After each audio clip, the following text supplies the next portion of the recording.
Hello everyone, welcome to on academy.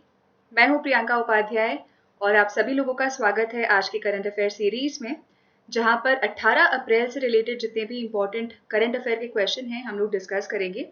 Map के through एक MP location की बात की जाएगी और पिछले दिन के जितने भी इंपॉर्टेंट क्वेश्चन हमने डिस्कस किए हैं उसमें से मोस्ट इंपॉर्टेंट जो 4 से 5 क्वेश्चन हैं उसके बारे में मैं आप लोगों को बताऊंगी आज।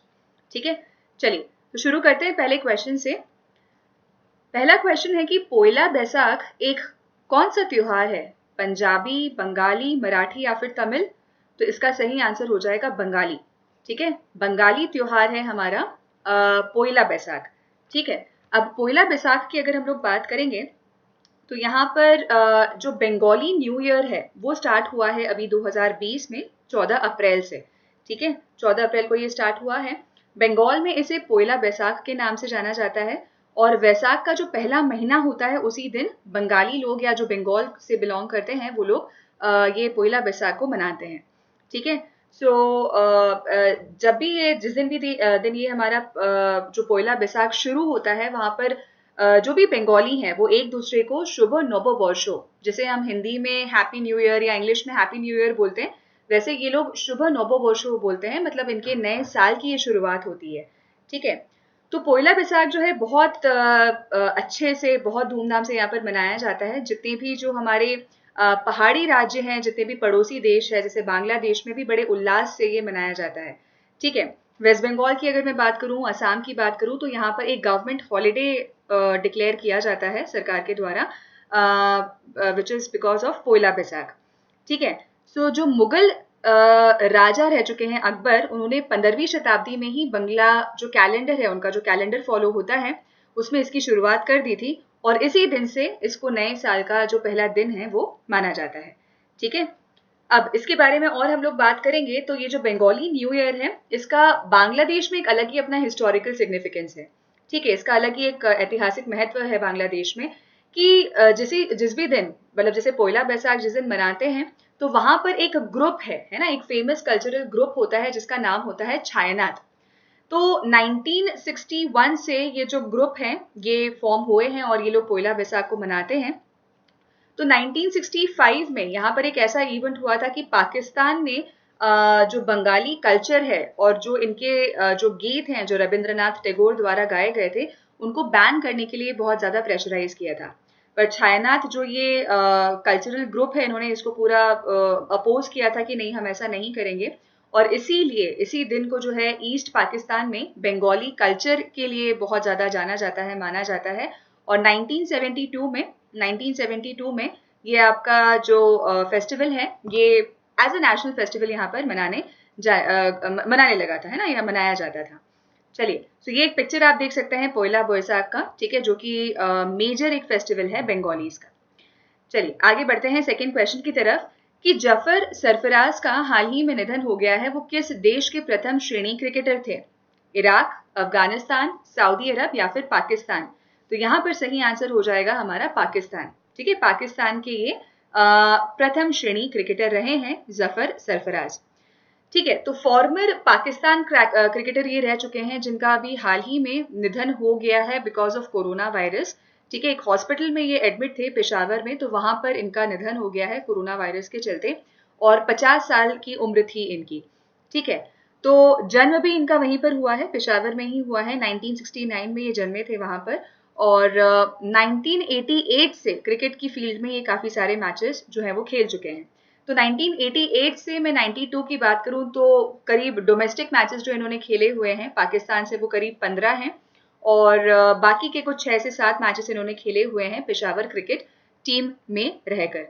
ठीक है, तो ये इनका एक अच्छा खासा रिकॉर्ड है क्रिकेट की फील्ड में। प्रोफेशनल क्रिकेट में ये 6 साल तक रहे हैं एंड फाइनली 1994 में इन्होंने अपना रिटायरमेंट या इनका जो रिटायरमेंट है वो हो गया था क्रिकेट से। ठीक है, तो सरफराज एक बहुत अच्छे प्लेयर रहे हैं एंड बहुत कोचिंग भी इन्होंने प्रोवाइड की है अलग अलग क्रिकेट प्लेयर्स को। ठीक है, जैसे सीनियर लेवल टीम की अगर हम बात करें, अंडर 19 टीम प्लेयर्स की हम लोग बात करें पेशावर में जो लोग प्लेयर्स हैं उनको यहाँ पर इन्होंने कोच किया हुआ है।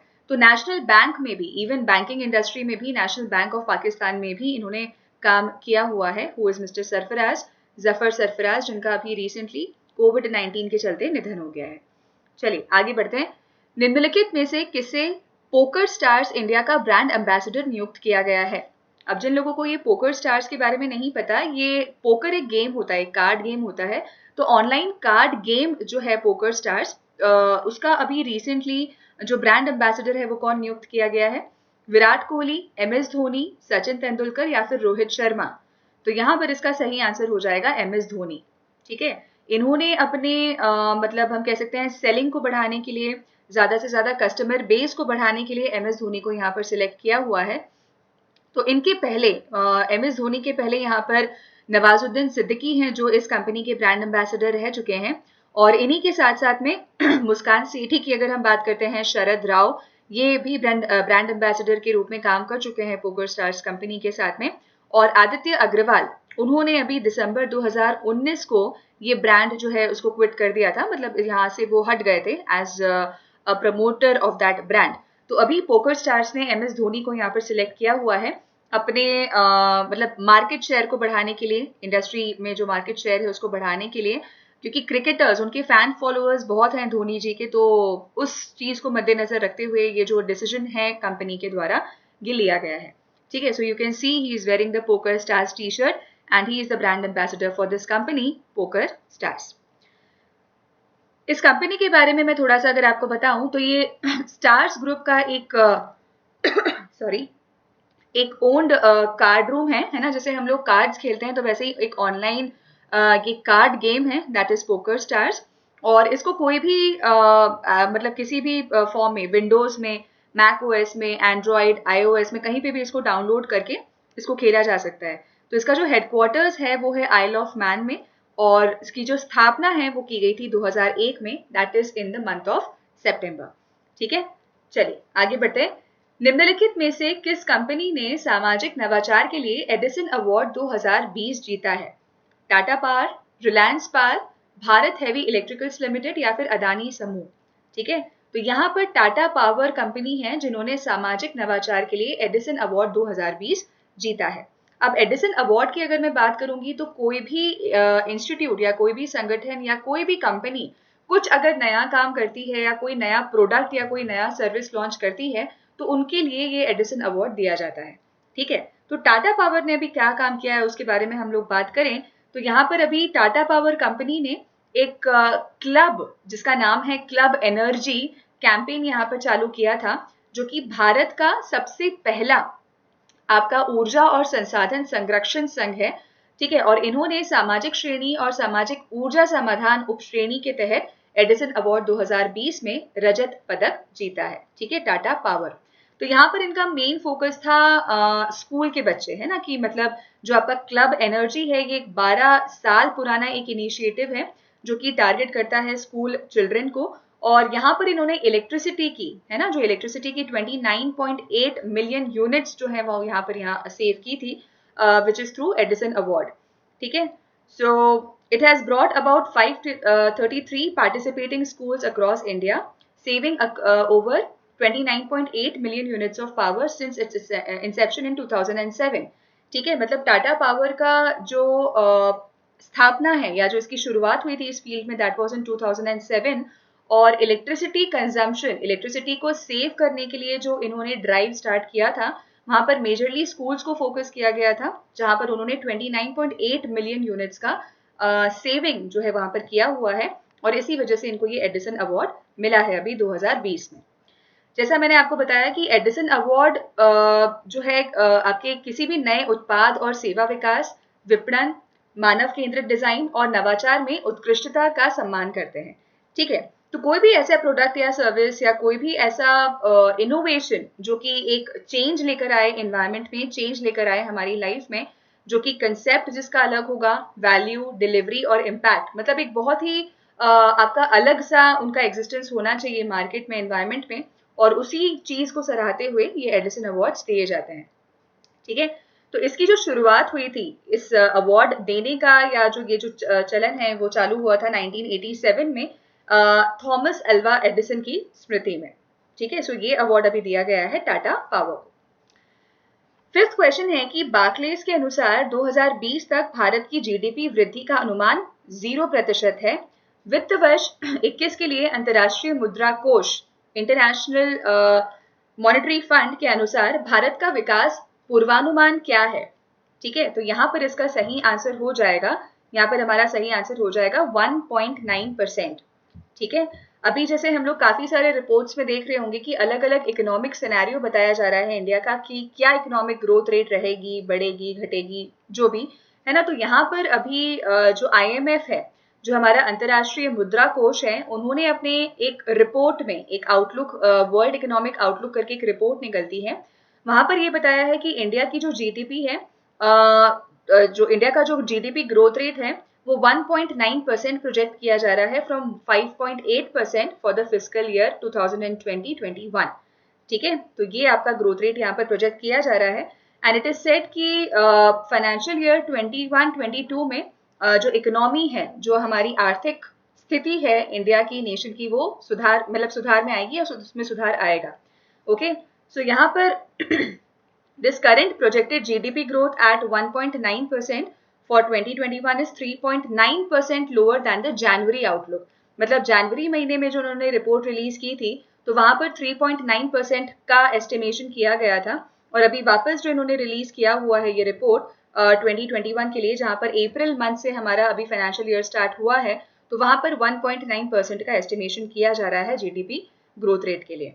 ठीक है, सो 2019 के कंपैरिजन में अगर मैं बात करूं तो इसी टाइम पर जो है हमारा ग्रोथ रेट था कुछ 5.1% पे, जो अभी कम होकर बहुत कम होकर हो गया है 1.9% पर। ठीक है, तो कोविड-19 का जो एक इम्पैक्ट है, नेगेटिव इम्पैक्ट हुआ है पूरी इकोनॉमी में, जहां पर बिजनेस, ट्रेड, मैन्युफैक्चरिंग, सेलिंग कुछ भी नहीं हो पा रही है, इस वजह से ये जो इकोनॉमी में एक बड़ा झटका है वो देखा जा रहा है। Okay, so this is the news। और lockdown implemented to prevent the spread of the corona virus would push. ठीक है, अभी क्योंकि कोरोना का इम्पैक्ट अभी चल ही रहा है, लॉकडाउन हर जगह एक्सटेंड हो गया है 3 मई तक, तो सारे जो हमारे बिजनेस एंटरप्राइजेस हैं, जितने भी हमारे मैन्युफैक्चरिंग कंपनीज हैं, कहीं पे भी प्रोडक्शन लेवल्स हम लोग नहीं देख पा रहे हैं, जिसकी वजह से ये एस्टिमेशन इतना डाउन लेवल पे या इतना डिक्लाइनिंग रेट पे हमें दिखता नजर आ रहा है। ठीक है, so this is the reason जहां पर ये रेट जो है अभी डिक्लेयर किया गया है एट 1.9%। ओके, दूसरे ऑर्गेनाइजेशंस की अगर हम लोग बात करेंगे तो आईएमएफ के अलावा बहुत सारी ऐसी एजेंसीज हैं जिन्होंने इंडिया की ग्रोथ रेट के बारे में बताया है कि वो कम होगी। ठीक है, जैसे ब्रिटेन की जो एक बहुत बड़ी बैंक है बार्कलेस, उन्होंने बोला है कि इंडिया की जीडीपी ग्रोथ 0% है। 2020 की अगर बात की जाएगी तो 0% ग्रोथ रेट यहाँ पर हुआ है। ठीक है, सो अलग अलग एजेंसीज अपने इवैल्यूएशन के बारे में बताते हैं, और ये एक इवैल्यूएशन था जो मैंने बताया आपको अभी। अगर हम आईएमएफ के बारे में बात करेंगे, इंटरनेशनल मॉनेटरी फंड के बारे में मैं बात करूं, तो इनकी जो प्रबंध निदेशक हैं उनका नाम है क्रिस्टलिना जॉर्जीवा। जो मुख्य आदर्श अर्थशास्त्री हैं, यानी कि चीफ इकोनॉमिस्ट है, उनका नाम है गीता गोपीनाथ। हेडक्वार्टर्स है इसका वॉशिंगटन में। इसकी स्थापना की गई थी 1945 में, और 189 मेंबर्स इसमें इंक्लूडेड हैं, इंक्लूडिंग इंडिया। मतलब इंडिया को मिलाकर टोटल 189 नेशंस हैं जो कि आईएमएफ के अंदर काम करते हैं। ठीक है, चलिए छठा क्वेश्चन है कि भारत संचार निगम लिमिटेड ने किस बैंक के साथ साझेदारी में एकीकृत भुगतान इंटरफेस आधारित भुगतान प्लेटफॉर्म भारत इंस्टा पे लॉन्च किया हुआ है? Canara bank, HDFC bank, axis bank या फिर भारतीय स्टेट बैंक? तो सही आंसर हो जाएगा भारतीय state bank, that is SBI. ठीक है, तो बीएसएनएल और एसबीआई ने मिलकर अभी भारत इंस्टा पे नाम का एक मोड यहाँ पर चालू किया है, जिससे कि कोई भी व्यक्ति अगर अपना बीएसएनएल पेमेंट करना चाहता है तो उसको किसी ऑफिस में नहीं जाना पड़ेगा, वो ऑनलाइन ही उसका पेमेंट पूरा कर सकते हैं with the help of Insta पे। ठीक है, तो उसके लिए एक बार जो ऑनलाइन वेरिफिकेशन है वो करवाना रहेगा यूजर को, और उसके बाद में वो कभी भी जो अपना पेमेंट है वो प्रोसेस कर सकते हैं यहाँ पर। ठीक है, तो इसीलिए ये जो भारत इंस्टा पे प्लेटफॉर्म है, ये चैनल पार्टनर्स या सब लोगों की सहूलियत के लिए बनाया हुआ है, जो कि एक कोड उनके पास में रहेगा, जितने भी कस्टमर्स हैं उनके पास में एक कोड रहेगा जो कि उनकी आईडी कहलाएगी, और उसके बेसिस पे वो अपना पेमेंट जो है वो कर सकते हैं। ठीक है, तो एक ये सहूलियत प्रोवाइड करने के लिए कि उनको अलग से जाना ना पड़े ऑफिस, अपना टाइम खर्च करके ना जाना पड़े, इस वजह से ये ऑनलाइन मोड यहाँ पर चालू किया गया है बीएसएनएल और एसबीआई के द्वारा। ठीक है, भारत इंस्टा पे इसका नाम है। BSNL के बारे में हम लोग बात करेंगे तो इसका जो मुख्यालय यानी कि हेडक्वार्टर है वो है दिल्ली में, न्यू दिल्ली में। चेयरमैन और मैनेजिंग डायरेक्टर सॉरी अध्यक्ष और प्रबंध निदेशक जो है उनका नाम है प्रवीण कुमार पुरवार, और इसकी जो स्थापना है वो हुई है साल 2000 में। ठीक है। SBI की अगर मैं बात करूंगी तो इसका हेडक्वार्टर्स मुंबई में है, और इसके जो चेयरमैन यानी कि अध्यक्ष हैं उनका नाम है रजनीश कुमार। ओके, चलिए। 7वां क्वेश्चन है कि हाल ही में समाचारों में देखा गया सुपरनोवा क्या है? क्या एक चिकित्सीय उपकरण है, तारकीय विस्फोट है, एक प्रकार का कीड़ा है, या फिर एक वायरस है? तो यहां पर इसका सही आंसर हो जाएगा एक तारकीय विस्फोट। ठीक है। अभी कुछ टीम है साइंटिस्ट्स की जहां पर यूनाइटेड किंगडम में, ठीक है, उस यूनिट ने यूनिवर्सिटी ऑफ बिरमिंघम जो कि यूनाइटेड किंगडम में है, उनके साथ में यूनाइटेड स्टेट्स की एक एजेंसी हम कह सकते हैं, एक सेंटर है, तो उन्होंने मिलकर एक सबसे बड़ा सुपरनोवा मतलब एक स्टेलर एक्सप्लोजन है ना, जो एक तारकीय विस्फोट है वो देखा हुआ है। और अभी तक का ऐसा बोला जा रहा है कि ये सबसे मतलब हम कह सकते हैं शक्तिशाली और 500 गुना तेज मतलब ब्राइटर दिखा है ये विस्फोट, जो कि अभी देखा गया है इन दोनों टीम्स के द्वारा ऑफ यूके एंड यूएसए। ठीक है। तो ये जो नाम अभी मैंने बताया आपको सुपरनोवा, ये एक तरीके का तारकीय विस्फोट है। चलिए, इसके बारे में अगर हम लोग आगे बात करें तो जो साइंटिस्ट हैं उन्होंने ये एस्टिमेट किया है कि जितनी भी यहाँ पर ऊर्जा की मात्रा का अनुमान लगाया गया है वो 200 ट्रिलियन 200 ट्रिलियन गिगाटन्स ऑफ TNT, मतलब ये एक तरीके का हम कह सकते हैं कंपोनेंट है विच इज ट्राई नाइट्रोटोल्यूइन, है ना, ये एक तरीके का कंपोनेंट है जो कि यहाँ पर अभी इवॉल्व हुआ है, मतलब एक एनर्जी यूनिट हम कह सकते हैं इसको। ठीक है, जो कि उत्पन्न हुई है इस विस्फोट से। ठीक है। सो यहाँ पर रिसर्चर्स हैव इंटरप्रेटेड, यहाँ पर जो शोधकर्ताएं हैं उन्होंने ये अर्थ बताया है कि ये जो सुपरनोवा है ये सूर्य जैसे दो तारों के जुड़ने के कारण बनी होगी, है ना। ये जो विस्फोट देखा गया है इट माइट बी बिकॉज कि दो तारों का यहाँ पर जुड़ाव अभी हुआ है। ठीक है। तो ये जो सुपरनोवा है इट इज अ तारकीय विस्फोट यानी कि stellar explosion. Okay. 8th question है कि चीन ने किसके रूप में चौथा एशियाई पैरा गेम्स 2022 शुभंकर जारी किया? विराइटोवा, फेई फेई, ड्वेन ड्वेन या फिर विनीसियस? ठीक है। तो चीन ने अभी फेई फेई के रूप में जो चौथा एशियाई पैरा गेम्स 2020 है उसको अभी शुभंकर जारी किया है, मतलब वो मैस्कॉट जो अभी डिक्लेयर हुआ है उसका नाम है फेई फेई। ठीक है। इसके बारे में हम लोग बात अगर करें तो जो ऑर्गेनाइजिंग कमिटी है इस पूरे गेम्स की, एशियन पैरालंपिक गेम्स की, जिसका नाम है हैंगजू एशियन गेम्स, उन्होंने फीफी, एक चिड़िया है जो एक मैस्कॉट के रूप में यहाँ पर देखी जाएगी, तो 4th एशियन पैरालंपिक गेम्स जो 2022 में जो अभी होने वाले हैं चाइना में अक्टूबर 2022 में, वहां पर ये फीफी नाम की जो चिड़िया है उसको मैस्कॉट के रूप में देखा जाएगा। ठीक है। तो इस पूरे पैरालंपिक गेम्स में अभी टाइकोंडो और पारा कैनोइंग, है ना, ये दो स्पोर्ट हैं जो कि अभी नए देखे जा रहे हैं, पहली बार इसको कंडक्ट किया जाएगा। और यहाँ पर ये जो डिजाइन है फी का, इसका मैं इमेज अभी आपको बताऊंगी, तो वहां पर ये इस मोटिवेशन के साथ में बनाया हुआ है कि भाई जो भी लोग मतलब हैंडीकैप्ड हैं या जो भी लोग पैरालाइज्ड हैं या अदर पूरी फिजिकली फिट नहीं है, है ना, कोई भी स्पोर्ट खेलने के लिए, तो वहां पर उनको मोटिवेट करने के लिए उनके अंदर का जज्बा जो है वो बनाए रखने के लिए ये एक डिजाइन है जो कि यहाँ पर एज अ मैस्कॉट यहाँ पर यूज किया जा रहा है इन दी पैरालंपिक गेम्स। ओके। तो यहाँ पर जो फी फी जैसा मैंने आपको बताया कि दो शब्दों का यहाँ पर प्रयोग किया जा रहा है, फी फी, है ना। तो जो पहला फी है वो यहाँ पर अर्थ है कि उसका एक उड़ता हुआ पंछी, कि ठीक है, जिसे हम लोग बहुत फ्री रहते हैं, कोई भी काम हम जब चाहें कर सकते हैं, we are free to do anything, play any sport like that. और दूसरा जो फी यहाँ पर है वो दिव्यांग खिलाड़ियों की मानसिक मजबूती का प्रतीक है, जो अपना सपना साकार करने में जुटे हुए हैं और अपनी सीमाओं को तोड़कर आगे बढ़ रहे हैं। ठीक है। तो जितने भी हमारे पैरा एथलीट्स हैं उन लोगों का एक मनोबल बढ़ाने के लिए ये एक मैस्कॉट का डिजाइन यहाँ पर किया हुआ है जिसका नाम है फीफी।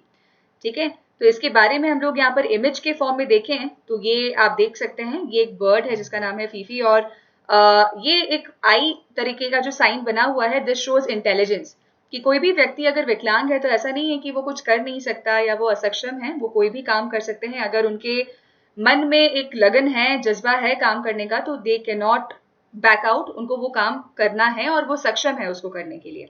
ठीक है। तो उस चीज को यहाँ पर बढ़ावा देते हुए ये जो मैस्कॉट है यहाँ पर अभी यूज किया जा रहा है for the 4th Asian Paralympic game 2022।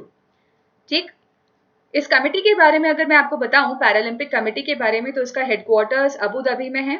इसके प्रेसिडेंट का नाम है माजिद राशिद और स्थापना जो है इसकी वो हुई है 2002 में अक्टूबर महीने में। ठीक है, तो ये एशियन पैरालंपिक कमेटी है जिसका स्टैटिक इंफॉर्मेशन यहाँ पर अभी हमने देखा। सॉरी। 9th क्वेश्चन है कि Pusa decontamination and sanitising tunnel has been developed by which of the following department. ठीक है, ये जो पूसा परिशोधन और स्वच्छता सुरंग निम्नलिखित में से किस विभाग द्वारा विकसित किया गया है? भारतीय कृषि अनुसंधान परिषद, भारतीय चिकित्सा अनुसंधान परिषद, बिहार कृषि विश्वविद्यालय या फिर भारतीय चिकित्सा परिषद।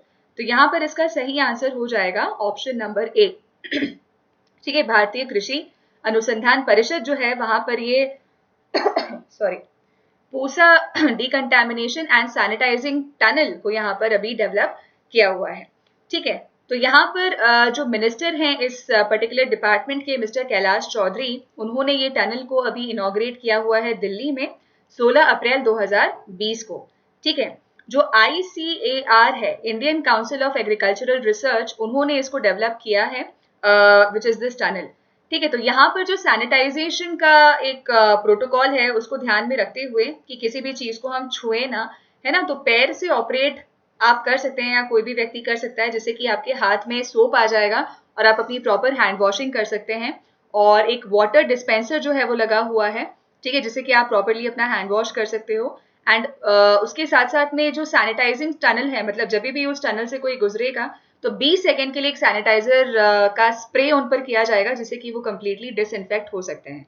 ठीक है, तो इस टनल में एक QAC नाम का कंपाउंड यूज हो रहा है, क्वाटरनरी अमोनियम कंपाउंड यहाँ पर यूज किया जा रहा है, which is at a concentration of 0.05%। ठीक है, जो कि हेल्थ डिपार्टमेंट्स के द्वारा रिकमेंड किया जाता है कि ये कंपाउंड यूज किया जाना चाहिए किसी को भी डिसइंफेक्ट करने के लिए। तो यही कंपाउंड यूज किया जा रहा है जो कि अभी दिल्ली में एस्टैब्लिश किया गया है। ठीक है, चलिएगा। सो 10th क्वेश्चन की अगर हम लोग बात करेंगे तो चित्रा जीन लैम्प एन के संदर्भ में निम्नलिखित कथनों पर विचार करें।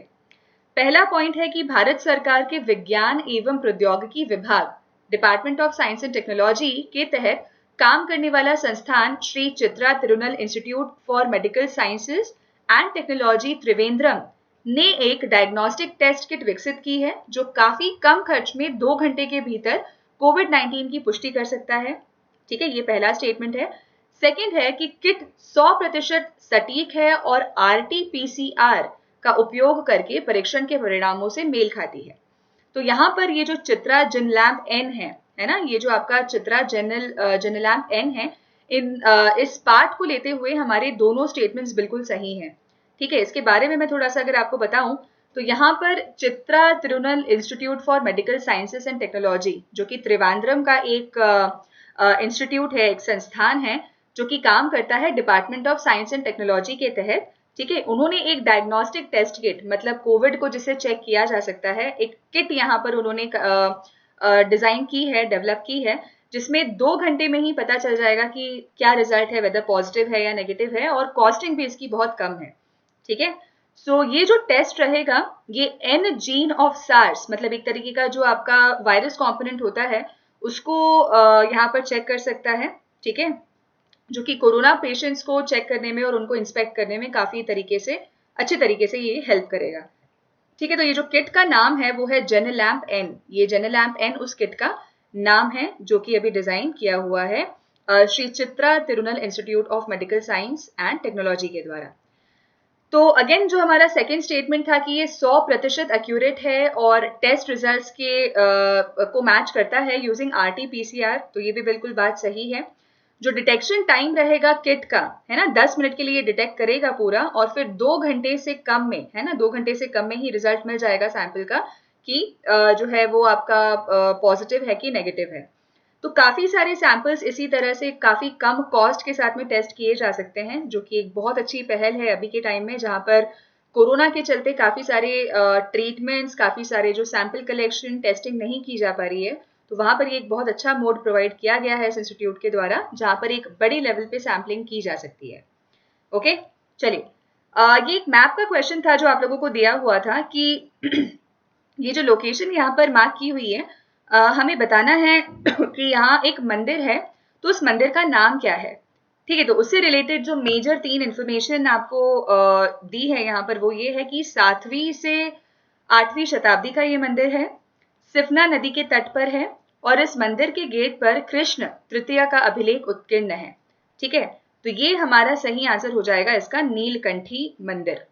ठीक है, नीलकंठी मंदिर जो आपका छिंदवाड़ा में है, ये मंदिर है जो कि काफी पुराना है, करीब 8वीं शताब्दी का ये बना हुआ है और सिफना नदी के तट पर है ये, और इसके गेट पर, इसका जो मेन एंट्रेंस गेट है वहां पर कृष्ण तृतीय का अभिलेख जो है वो उत्कीर्ण रहेगा। ओके, चलिए सो लास्ट फेज की तरफ हम बढ़ते हैं, जहां पर कल जो मैंने आपको इंपॉर्टेंट क्वेश्चंस बताए थे उसका एक क्विक रिवीजन मैं आपको करवा देती हूँ। पहला हमने क्वेश्चन डिस्कस किया था कि सहयोग ऐप को हाल ही में किसके द्वारा लॉन्च किया गया है। तो सहयोग ऐप को अभी लॉन्च किया गया है सर्वे ऑफ इंडिया के द्वारा। ठीक है, सर्वे ऑफ इंडिया मतलब क्या हो गया, ये आपका भारत सर्वेक्षण जो विभाग है उनके द्वारा ये सहयोग ऐप को अभी लॉन्च किया हुआ है, जो कि सबसे पुराना साइंटिफिक डिपार्टमेंट है भारत सरकार का। ठीक है, तो यहाँ पर जितने भी हमारे इंपॉर्टेंट लोकेशंस हैं, मतलब जहाँ पर कोविड-19 के स्पेशली ट्रीटमेंट हॉस्पिटल्स हैं, जहाँ पर हमारी लेबोरेटरीज हैं, जहाँ पर हमारा वेस्ट को जो डिस्पोज किया जा रहा है, जो बायोमेडिकल वेस्ट का डिस्पोजल हो रहा है, इन सारी जियो टैग्ड इंफॉर्मेशन, जो ये सारा जो जियो टैग इंफॉर्मेशन है ये रहेगा इस सहयोग ऐप पर, जो कि सरकार को, डॉक्टर्स को और सारी एजेंसीज को हेल्प करेगा ये जानने के लिए कि कहाँ पर उनकी जरूरत है और कहाँ पर वो किस तरीके से लोगों को या लोकेशंस को ट्रैक कर सकते हैं। ठीक है, कि कहीं पे भी अगर कुछ दिक्कत है या कहीं पे भी अगर कुछ रिक्वायरमेंट है या कहीं उनको इंस्पेक्शन करना है चीजों का, तो वहां पर वो इन्फॉर्मेशन के बेसिस पे they can go and they can check. ठीक है, तो ये है हमारा सहयोग ऐप जो कि बनाया गया है सर्वे ऑफ इंडिया के द्वारा। ठीक है, तो ये अवेयरनेस करने के लिए हेल्पफुल होगा, मतलब लोगों को हम कोविड के बारे में कैसे सतर्क रख सकते हैं वहां पर हेल्प करेगा।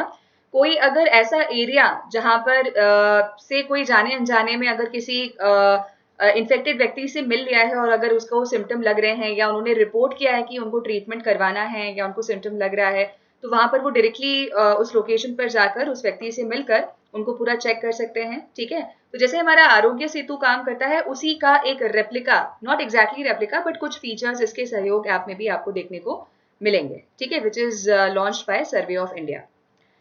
सेकेंड क्वेश्चन है कि किस देश ने समुद्र में कई किलोमीटर दूरी की एंटी शिप क्रूज मिसाइलों का परीक्षण किया है। तो इसका सही आंसर हो जाएगा नॉर्थ कोरिया। ठीक है, नॉर्थ कोरिया ने अभी रिसेंटली 14 अप्रैल को कुछ मिसाइल्स की टेस्टिंग की है, जहां पर शॉर्ट रेंज मिसाइल्स की उन्होंने टेस्टिंग की थी। ठीक है, यहाँ पर जो किम टू सुंग है ना, किम टू सुंग जो है, जो कि ग्रैंडफादर हैं अभी नॉर्थ कोरियन लीडर के, मिस्टर किम जोंग, उनके ग्रैंडफादर का बर्थडे था, तो उसी को यहाँ पर ऑब्जर्व करते हुए ये जो मिसाइल्स की लॉन्चिंग है वो यहाँ पर की गई थी इन नॉर्थ कोरिया। ठीक है, थर्ड क्वेश्चन है हमारा कि कौन सा पार्क जानवरों के लिए भारत का पहला संगरोध केंद्र बन गया है। तो इसका सही आंसर है जिम कॉर्बेट। जिम कॉर्बेट जो हमारा पार्क है वो अभी पहला क्वारंटीन बन गया है, एनिमल क्वारंटीन पार्क बन गया है, जो कि ये अवेलेबल या रादर ये स्थित है कहाँ पर, ये स्थित है उत्तराखंड में। 1936 में 1936 में इसकी स्थापना हुई थी और अभी यहाँ पर अलग अलग 10 क्वारंटाइन सेंटर्स बनाए हुए हैं, जहाँ पर मतलब कोई भी एनिमल, कोई भी स्पेशली अगर एनिमल है, अगर उनको इंस्पेक्ट किया जाएगा और अगर उनको सिम्टम निकलता है कोई कोविड का, तो फिर उनका प्रॉपरली जो ट्रीटमेंट है या जो भी उनको मेडिकेशन देना है वो वहां पर दिया जाएगा। ठीक है, तो जिम कॉर्बेट नेशनल पार्क जो है वो एक संगरोध केंद्र बना दिया गया है।